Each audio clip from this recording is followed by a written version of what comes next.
Hi guys, and welcome back to my channel. Okay, so I make a lot of pastel colored cakes because I feel like they are more mature, especially if the cakes are for adults. Even if you're making pink or blue, it can be baby pink or baby blue. So today I'm going to be showing you guys how I make my pastel colors, especially for whipped cream, because it's a little easier for you to get pastel colors in buttercream because of the color of the butter, but for whipped cream is a little bit more difficult. So today I'm going to be showing you guys how I color my whipped cream, like white whipped cream, into pastel colors. Okay, so regardless of which color you're trying to get, maybe you're trying to get a pastel blue, depending on what shade you want, a pastel pink, yellow, like depending on what you want. So this is what I do. The first thing I do, I use a base color. For this one today we're going to be using blue, so I used a base blue color.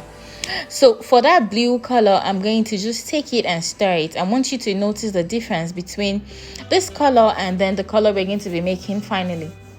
Okay, so when you stir it, you get this blue that is more of a baby blue. Yeah, it's more of like a sharp, very bright, colorful, sunshine-ish kind of blue.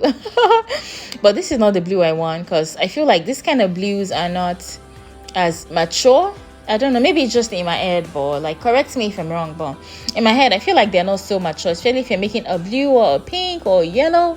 It's best when you make it pastel colors. I feel like they look a little bit more mature.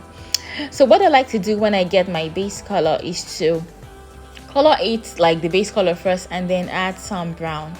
In this case, I'm going to be adding some gel food coloring in brown. Okay, so once you do that, it gives you this color that is close to blue, but it is also like as like a hint of brown, if that makes sense.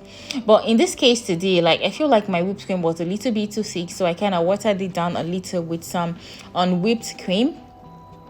So now we're going to be adding some of our brown color, and you guys, you tell me what you think. Do you prefer this blue or you prefer the toned down pastel blue color? Yeah.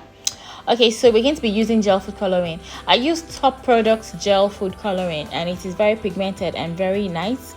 And they are available in Eastern Europe. I think if you live in Poland, Ukraine, Russia, what other countries, like Belarus, those countries that are kind of close, you can get this color. But there are other colors that are really nice too. So I'm going to leave a link for you in the description box below for you to buy really nice, amazing pigmented colors if you don't live in this part of the world. Okay, so look at this blue. Yeah, this blue looks a little dull and a little dirty, but funny enough, I prefer it. What do you guys think? Do you like it? I feel like this is nicer than that sharp baby looking blue. Maybe it's just in my head. So I hope you like this color, and I think it's really pretty and very nice and very mature. Maybe I'm just weird looking at it now. I feel like maybe it looks a little bit dull, but it looks really nice. When you're done with your cake, it looks very nice and not just bluish, and you can play around with different shades of it depending on what you like. So this is the final cake I made with it. See the color and see how pretty, and the owner really liked it. Thank you guys so much for always watching my videos. So I'll see you in future videos. Bye.